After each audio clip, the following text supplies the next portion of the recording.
Nagpatuloy ang kwento matapos takutin ni Bero si Ginoong Gisul na lubos na nagulat si Ginoong Gisul hanggang sa nawalan siya ng malay. Napakakulit ni Bero kaya't si Igris ay nagumpisang magsalita sa pamamagitan ng pagsasabihan siya na huwag gawin iyon. Gayunpaman, sa halip na tungkol sa sarili niya, tinanong niya kung bakit nakita sila ni Pak Gisul. Samantala sa kabilang panig, kasama ng ipinakitang si Woo Jineul at kasamahan niya. Sa sandaling ito, tinatanong ng kanyang kasama tungkol sa kriminal na sumuko at biglang napatay. Hanggang pagkatapos, questionin ng kanyang kasama ang bagay na iyon, agad na naalala ni Woo Jineul ang pangyayari noong panahong iyon. Kaya nga, agad niyang sinabi na ang halimaw na may anyong langgam ang pumatay sa kriminal noong panahong iyon. Hanggang sa muling tanungin ng kanyang kasama tungkol sa pag-uulyanin ni Woo Jineul. Noon muling sinabi ni Woo Jineul ang tungkol sa forma ng katawan ng langgam na katulad ng tao. Ang eksena ay lumipat sa kabilang banda at ipinakita ang club ng pagtakbo. Sa sandaling ito, sila ay mukhang napapagod habang sinusubukan nilang habulin ang Shadow Monarch na nagpaisip kay Jinwoo bakit sila masyadong sabik na habulin. Ngunit, nang makita niya si Jungil na mukhang pagod, agad niyang ibinigay ang mahika ng kanyang lakas kay Jungil na ikinagulat ni Jungil dahil sa naramdaman niya ang init at nawala ang kanyang pagod sa katawan.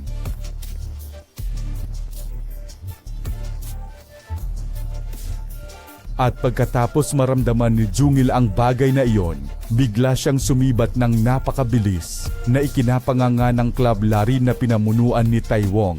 Tingnan mo yung mga bagong bata na iyon. Sila ay mapagpakumbaba, tayong mga nakatatanda ay hindi dapat pahuhuli. Sa tabi ni Ginoong Gisul na tumitingin sa kanila na sinamahan ng mga salita at may kasamang isang langgam. Sa sandaling iyon ay nakita si Chairman Woo Jineul na bigla ang nagulat dahil sa mga salitang binitiwan kanina ni Ginoong Gisul. Hanggang sa moment na yon, Woo Jineul agad na humiling kay Pak Gisul na ikwento ang tungkol sa semut na nabanggit ni Pak Gisul kanina. Ilang minuto ang lumipas matapos malaman ni Woo Jineul ang pangyayari at may nararamdaman na parang may palatandaan. Gusto niyang tanungin si Jinwoo pero masyado siyang nalilito kung ano ang sasabihin niya. Kasabay ng moment na iyon, biglang lumitaw ang isang anino mula sa gilid niya na nagpagulat sa kanya. Hanggang sa sandaling iyon, napagtanto ni Woo Jineul na may kakaiba sa paaralang iyon. Bumalik ang eksena kay Jinwoo kung saan tinitingnan niya si Chairman Woo Jineul. Ang kanyang pagbabalik sa pagtingin kay Woo Jineul ay siyempre nagdulot sa kanya ng pag-iisip sa sarili. Woo Jineul, dating presidente ng Asosasyon ng Hunter, ay talaga namang mahusay. Dapat sana'y wala siyang alaala ng kanyang nakaraang buhay, pero likas ang kanyang talino. Hanggang sa sandaling iyon, hiningi ni Woo Jineul ang pahintulot sa matandang guro upang magtanong sa isang estudyanteng nagngangalang Jinwoo. Pagkatapos nilang magkaharap, nagsimula ang usapan kung saan agad na humingi ng paumanhin si Woo Jineul dahil tinawag niya si Jinwoo ng basta-basta. At nang sumagot si Jinwoo na hindi problema, nagbago ang ekspresyon ng mukha niya at naging ngiti dahil naalala niya ang mga sandali ng nakaraan kasama si Woo Jineul. Ilang taon na mula nang bilangin ko ang oras na ginugol ko sa pagitan ng mga dimensyon. Ibig sabihin, ilang dekada na mula nang huli ko siyang nakita. Masaya akong makita siya, pero baka isipin niya na kakaiba ako kung sasabihin ko yun sa kanya. Pati si Woo Jineul ay napansin ang ilang bagay na tila kakaiba kay Jinwoo. Hanggang sa pagtitig ni Jinwoo sa kanya ng may puno ng pag-iibigan. Sa oras ding iyon, sinubukan ni Woo Jineul na magtanong habang ipinapakita ang isang larawan ng langgam na may katawan na napaka-sexy. Alam mo ba ang tungkol sa nilalang na nasa larawan na ito? Hanggang sa sinagot ni Jinwoo ang tanong niya sa pamamagitan ng pagsasabing, "Alam ko." Noon napakapanik ni Woo Jineul at agad na muling nagtanong, "Alam mo ang tungkol sa halimaw na ito? Lalo anong klaseng nilalang talaga ang halimaw na ito? At sino ka?" Ngunit nang si Woo Jineul Napagtanto niya na siya ay masyadong sabik na nagtatanong tungkol sa bagay na iyon, kaya sinubukan niyang ipaalam muli na siya ay nagsaliksik na sa kasong ito ilang buwan na ang nakalipas. At nang sumagot na si Jinwoo sa kanyang tanong, sinabi niya, hindi ba ito ang halimaw na lumitaw sa palabas sa telebisyon na pinapanood ng mga bata? Sa sandaling iyon, siya ay sobrang nainis na agad-agad niyang hinablot ang aklat na hawak kanina ni Jinwoo. Pero sa halip na ibalik ni Jinwoo ang libro, inangkin niya ito bilang alaala ng kanilang pag-uusap. Pwede mo bang ibigay sa akin ang larawan ng halimaw na iyon? Nang naibigay na ni Woo Jin-chul ang larawan ni Subaru at umalis na si Woo Jin-chul, lumitaw si Igris na agad nagbukas ng usapan sa pagtatanong, Master, bakit hindi ninyo sinabi ang katotohanan sa taong iyon? Nang marinig iyon, sumagot si Jinwoo na may kasabihan na nagsasabing, ang pagkalimot at kawalan ng kaalaman ay biyaya na ibinigay ng Diyos sa tao, kahit na ang resulta nito ay likha ng tool of God. At nang bumalik si Jinwoo sa klase niya, nakita siyang pinapaligiran ng 3 magagandang estudyante na nagtatanong sa kanya, ano ang nangyari kanina? Mahal? Bakit dumating ang detective dito? Mahal. Hanggang sinagot ni Jinwoo ang kanilang tanong sa pamamagitan ng pagsasabi na ang detective kanina ay kakilala niya. Lagi-lagi tinanong ulit ng 3 chiwito obrot. Wow! Ha, ang galing. Ikaw ba ay kaibigan ng detective? Sabi ng mga lalaki, maganda ang katawan mo? Totoo ba yon? Mahilig ka bang mag-gym? Ngunit sa oras na isa sa kanila ay muling magtatanong. Bigla na lang dumating ang isang pasaway na estudyante mula sa likuran ng mga chiwi-chiwi at diretsong nagtanong, hindi ba sikat ka rin sa paaralang ito? Pati ang detective lumapit para tingnan ka. Pero nang itutok niya ang isa sa kanyang daliri sa ulo ni Jinwoo at agad na sinabihan si Jinwoo na huwag masyadong mayabang habang siya'y mabait pa. Sa sandaling iyon, bigla silang sinakal ng pinuno ng sprint club na si Taewong kasama ang kanyang kasama na agad na nagsabi, meron ba kayong problema sa club ng sprint namin? Nakikita ni Jinwoo ang kaguluhan sa klase niya at agad na tinanong kung ano ang ginagawa ni Taewong sa klase niya. Nang marinig iyon, sumagot si Taewong at sinabi na gusto niyang pahintuin ang mga batang hangal na iyon. At nang muli niyang sinimulan ang pag-uusap sa pamamagitan ng pagsaway na huwag manggulo sa klase niya, sinabi ulit ni Taewong, dumating ako para ipaalam sa iyo, magdaraos tayo ng pagsalubong para sa mga bagong miyembro. Kayo ba ni Jungkil ay libre ngayon? Hanggang sa sinagot na ni Jinwoo ang tanong niya at nagsabing oo. Nang sandaling iyon, binalak nilang umalis kasama ang estudyanteng kanina ay nagtangkang manggulo kay Jinwoo. Dumating ang hapon at umuwi na si Jinwoo mula sa paaralan kasama ang kanyang club sa pagtakbo. Ngunit habang nag-uusap sina Jinwoo at Taewong ng ilang segundo hanggang minuto, biglang narinig ni Jinwoo ang boses ng isang tao na tumatawag sa kanya. Sino ang mag-aakala na ang tumatawag pala ay si Woo Jin-chul na agad nagtanong, maaari ba nating ipagpatuloy ang usapan natin kanina? Hanggang sa sila ay magkaharap, nagsimula ang pag-uusap nang sinabi agad ni Jinwoo na hindi siya pwede magtagal dahil ang kaibigan niya ay naghihintay pa sa kanya. Makamula sa iyon, itinanong niya kung ano ang kailangang tanungin. Ngunit nang tinawag siya ni Woo Jin-chul gamit ang mga tawag sa pangalan ng Hunter, doon siya biglang nagulat. Hanggang sa sandaling iyon, agad na ikinuwento ni Woo Jin-chul ang tungkol sa nangyari noon. Noong narinig ko ang mga sinabi mo noon, pakiramdam ko ay nananaginip ako dahil naalala ko ang insidente na itinakita mo sa akin noon.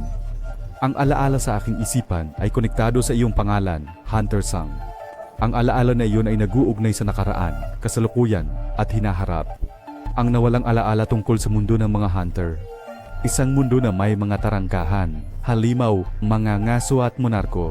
Matapos alalahanin ni Woo Jin-chul ang pangyayari sa sandaling iyon, agad niyang tinanong kung gaano katagal nakipaglaban si Jinwoo sa mga halimaw sa bitak ng dimensyon.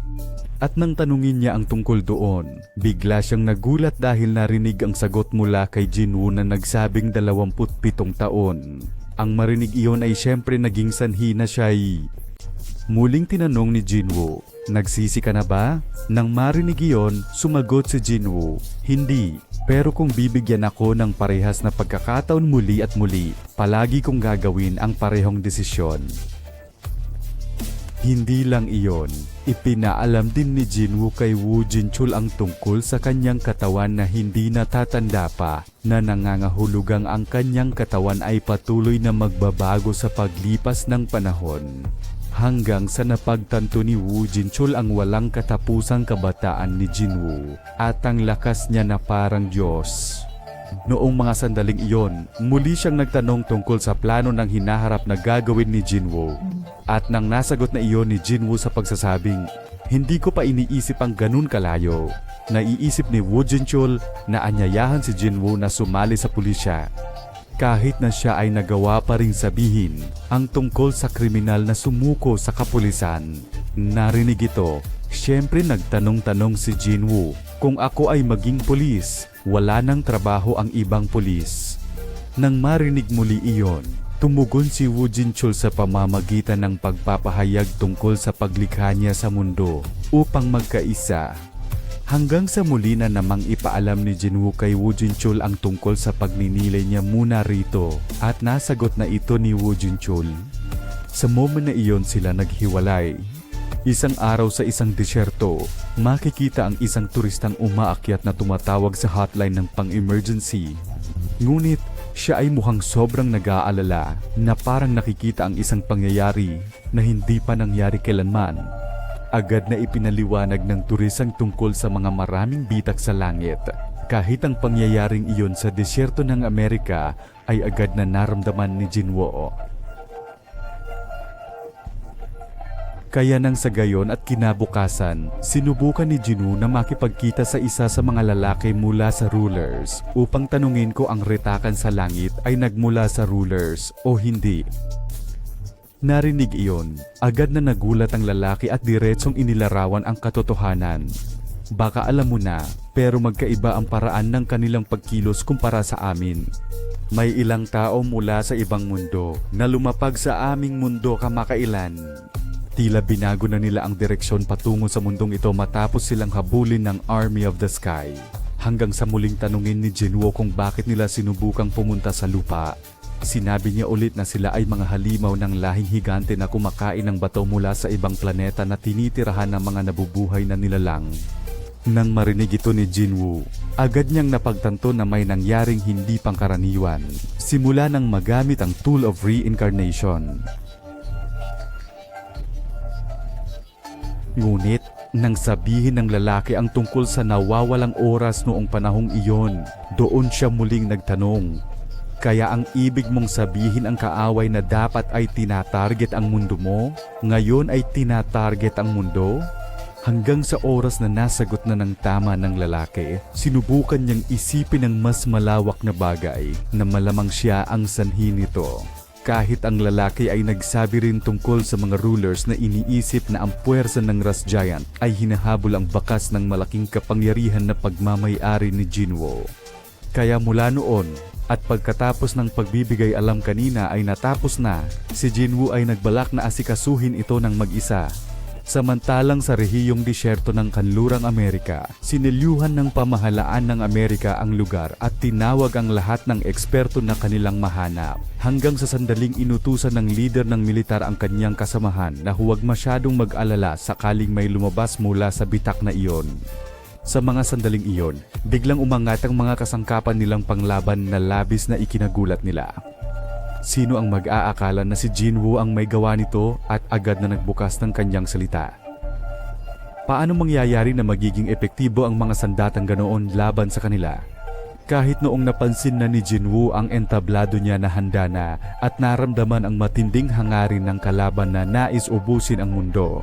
Sa sandaling iyon, inilabas ni Jinwoo ang 6 na item na sandatang Dijer at direktang inanyayahan ang kalaban na lumapit agad sa kanya. Hanggang di moment na iyon din, inilabas ni Jinwoo ang pinakamalakas na sandata Dijer na mukhang nakakatakot dahil nababalot ito ng armor ng mahiwagang anino ng kidlat na may hugis ng mata na tila nag-iilaw. Pagkatapos ay sinabi, "Halika, mula rito."